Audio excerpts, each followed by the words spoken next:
World happiness day ના દિવસે દરેક દેશોનો હેપીનેસ ઇન્ડેક્સ કેટલો છે અને એ કેટલામાં સ્થાને છે એના રિપોર્ટ જાહેર થાય છે. પણ હું તો બહુ સ્પષ્ટ કહું છું કે જેમની પાસે સારા મિત્રો હોય ને એનો હેપીનેસ ઇન્ડેક્સ ઊંચો જ રહે. આ ગેરંટીવાળી વાત છે. આજના સમયમાં મિત્રોની સંખ્યા ઘટતી જાય છે. જેના ખભે માથું રાખીને તમે રડી શકો એવા મિત્રો સાવ લઘુમતીમાં આવી ગયા છે અને એના કારણે કેટલીક સમસ્યાઓ થાય છે. આજે તો મારે મિત્રો સાથે જે પરાક્રમો અમે કરેલા એની કેટલીક વાત કરવી છે. થોડી જૂની યાદો તાજી કરવી છે. બહુ મજાની આ યાદો છે અને વાગોળિયા કરવા જેવી છે. આ મિત્રો સાથેના પરાક્રમોની વાત શરૂ કરું એ પહેલા આ કાર્યક્રમ ગમતો હોય તો ફોલો કરો, લાઈક કરો, સબસ્ક્રાઈબ પણ કરો. ફેસબુક ઉપર પણ છે ને યુટ્યુબ ઉપર પણ છે. બહુ નાના હતા ની ત્યારની વાત છે. હજી તો ભણતા હતા અમે સ્કૂલમાં અને ત્યારે બહુ પોકેટ મની નહોતા મળતા. ત્યારે પોકેટ મનીનો જમાનો જ નહોતો. એકાદ બે રૂપિયા મળે તો બહુ રાજી થઈ જતા. હવે હું વિરાણી સ્કૂલમાં ભણતો અને કોઠારિયા નાકા, રાજકોટના કોઠારિયા નાકાથી પહેલાં અમે પેલેસ રોડ ઉપર હતા એટલે કોઠારિયા નાકાથી સિટી બસમાં બેસવાનું અને ત્યાં વિરાણી પાસેના બસ સ્ટેન્ડે ઉતરવાનું. 25 પૈસા ત્યારે મને લાગે છે ભાડું હતું. એ 25 પૈસા બચાવવા અમે શું કરતા મિત્રો?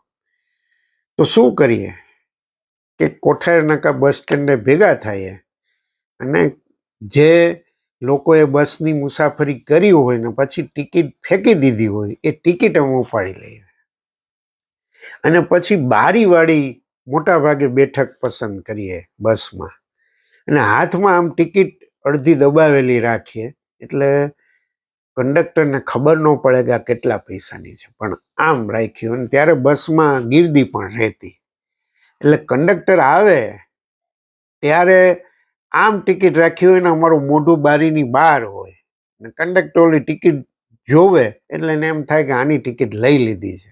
સાહેબ 25 પૈસા બચી જાય. અને વિરાણીમાં ત્યારે કેન્ટીન ચાલતી. 20 પૈસાની સિંગ લઈએ, 20 પૈસાની ડબલ રોટી લઈએ અને પછી સામે વિરાણીની સામે પાનનો ગલ્લો તો હવે નથી, ત્યાં વિટાફોર 40 પૈસાની મળતી. 40 ને 20, 60 ને 20, 80 પૈસામાં તો સાહેબ જલજલો થઈ જાય. મોજે દરિયા. મિત્રોએ એટલી બધી મોજ કરી છે કે વાત જવા દે. પછી અમારે પેલેસ રોડ ઉપર રહેતા ને મિત્રો બધા અમારા બાજુની ગલીમાં રહે ને રાત્રે ઘણી વાર ભેગા થાય ને પછી ભૂખ લાગે તો શું કરવું? પૈસા બરાબર હોય નહીં તો સાહેબ 25 પૈસા ભેગા કરીએ અને ત્યારે કેનાલ રોડ ઉપર પટેલની ભેળ બહુ વખણાતી અને 25 પૈસા ભેગા કરી અને ભેળ આવે એટલા પૈસા થઈ જાય પછી ભેળ કોક એક જણ લઈ આવે અને એની જે આપત થાય. એના કરતાં આગળ કહો હોળીની ગોઠ માગવાનું. ત્યારે તો બહુ આ રિવાજ હતો એટલે અમે રસ્તા ઉપર ઊભા હોય ને આવતા જતા વાહનોને રોકીએ પ્રેમથી, કોઈ પરાણે નહીં. એ રીતે અમે ગોઠ 2 રૂપિયા 5 રૂપિયા જે કોઈ મળે અને મજાની વાત એ છે એ ગોઠમાંથી અમે રાજેશ ખન્નાનું ગિરનાર ટોકીઝમાં, રાજકોટની ગિરનાર ટોકીઝમાં રોટી ફિલ્મ લાગેલું અને 3rd ક્લાસમાં બેસીને જોયું હતું કારણ કે પૈસા એટલા જ હતા અને લગભગ 8-10 મિત્રો. એટલે એ બહુ મજા હતી. અને સવારે રેસકોર્સ ફરવા જવું રાજકોટમાં. અમારે આજે પણ ઘણા લોકો રેસકોર્સ ફરતે ચક્કર મારે છે, મોર્નિંગ વોક. તો મિત્રોએ નક્કી કરેલું ખાસ કરીને ઉનાળામાં કે સવારે વહેલું ઉઠી અને રેસકોર્સને ચક્કર મારવાનું. એટલે અમે બધા રહેતા પેલેસ રોડ પ્રહલાદ પ્લોટમાં ને ત્યાંથી રેસકોર્સ ચાલીને જવાનું અને પછી ચક્કર મારવાનું અને પાછું ચાલીને આવવાનું. એટલે ખાસું અંતર થઈ જાય. ઓછામાં ઓછું હું માનું છું કે 3 ને 2 6 ને 9-10 કિલોમીટર જેટલું થઈ જાય. પણ અમારો એક મિત્ર ભરત બારભાઈ, હવે તો નથી, અમે એને ભલ્યો કહેતા, ઉઠવાનો ચોર. એટલે ઉઠવું એને આવવું તો હોય જ પાછું અમારી સાથે સવારમાં. એટલે શું કરે સાહેબ, કેવો જુગાડ કરેલો કે એ રાત્રે સૂઈ જાય ત્યારે અંગૂઠામાં દોરી બાંધી દે અને ઈ દોરી એટલી લાંબી હોય કે એની બારીમાંથી રસ્તા ઉપર પડી હોય.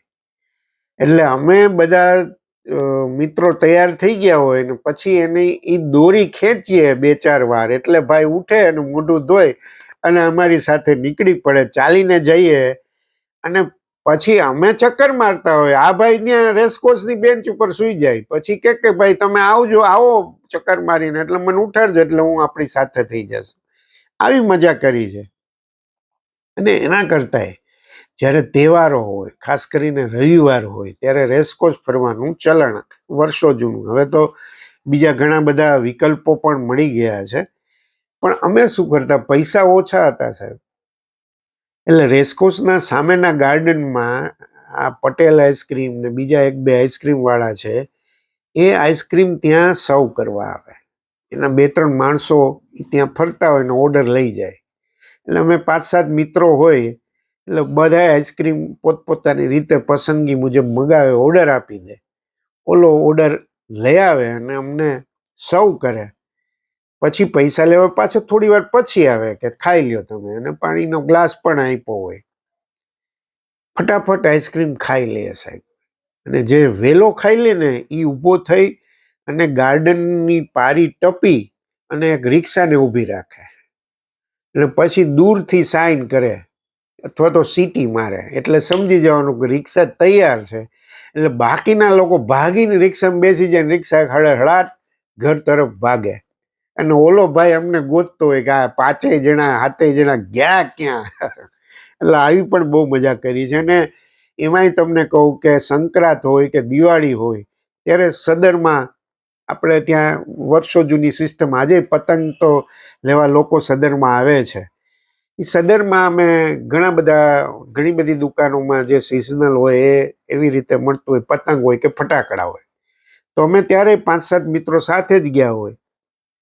તો પતંગનો પંજો ઉપાડીએ, એક પતંગનો પંજો ઉપાડે પછી બાજુમાં મિત્રો ઊભો હોય ને તો એને જોતો ભાઈ કેમ છે, એટલે આમ કરે ને જરાક વાળે ને એ બધું તપાસ કરતો હોય. એટલે બીજો 3જાને આપે, ચોથો 5માને આપે, અને છેલ્લો જે હોય ને એને થેલી તૈયાર રાખી હોય, એ થેલીમાં નાખી દે પંજો. હવે એટલી બધી ગીર્દી હોય કે ઓલો દુકાનવાળાને ખબર જ ન હોય કે આ પતંગ મેં હમણાં આને જોવા દીધી હતી ને ક્યાં ગઈ. સાહેબ આ રીતે બહુ બધી પતંગો ભેગી કરેલી. એવી જ રીતે ફટાકડાનું પણ થાય. એટલે ઓછા પૈસામાં જાજી પતંગ કે જાજા ફટાકડા મેળવી લેવાનો બહુ આનંદ હતો સાહેબ.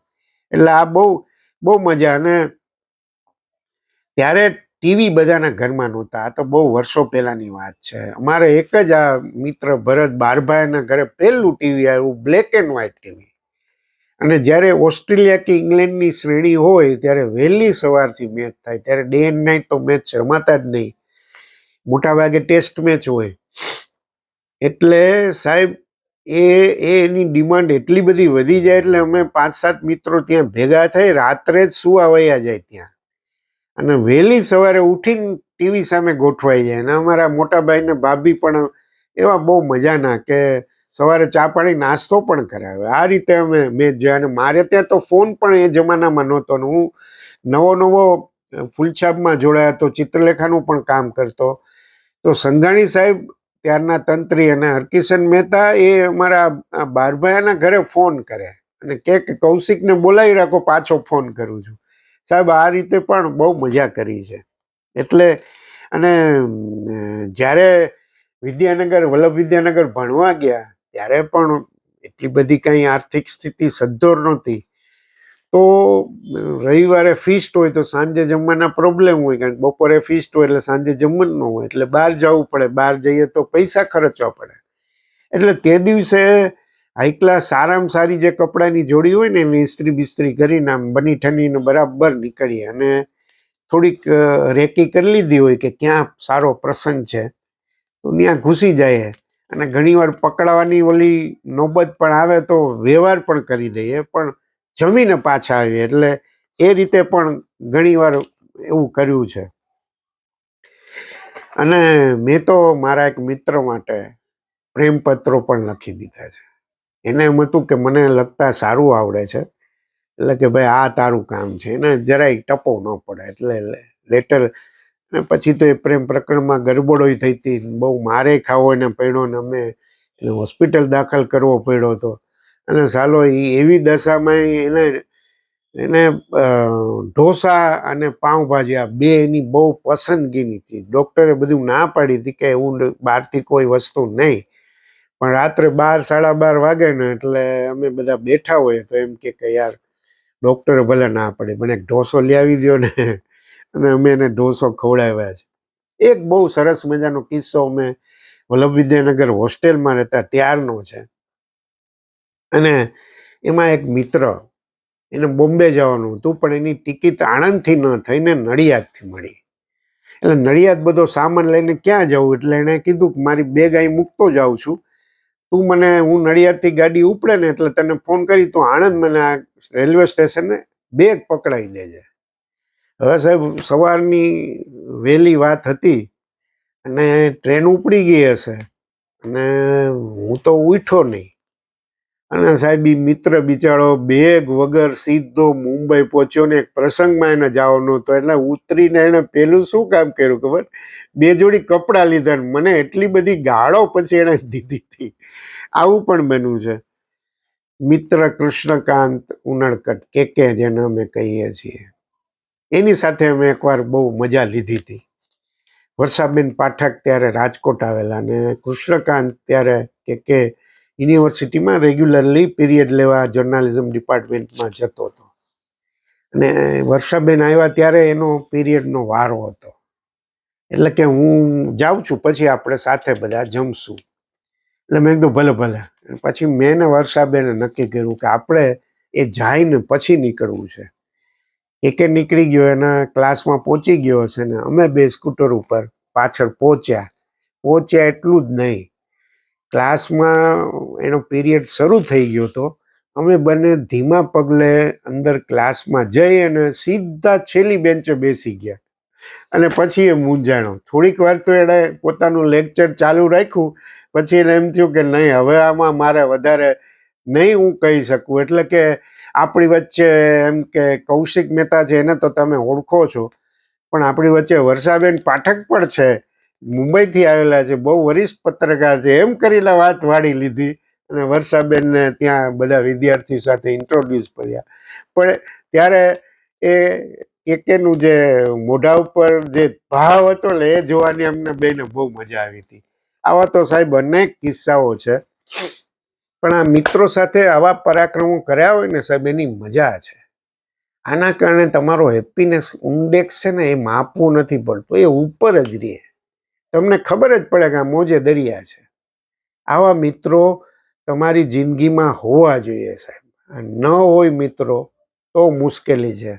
ટેન્શન આવે ને આ આવે ને તે આવે ને, દરેકને જીવનમાં સમસ્યા હોય છે. પણ જે મિત્રો પાસે તમે તમારી વાતને કહી શકો, જે મિત્રના ખભા ઉપર માથું રાખી અને રોઈ શકો અને એ મિત્ર એમ કે બોલ બોલ શું છે તકલીફ, આવું પૂછનાર મિત્રો જો ન હોય તો તમારો હેપીનેસ ઇન્ડેક્સ કોઈ દિવસ ઉપર નહીં આવે સાહેબ, આની ગેરંટી. એટલે મિત્રો રાખો અને મિત્રો સાથે પરાક્રમો પણ કરો. આભાર. ફરી મળીશું.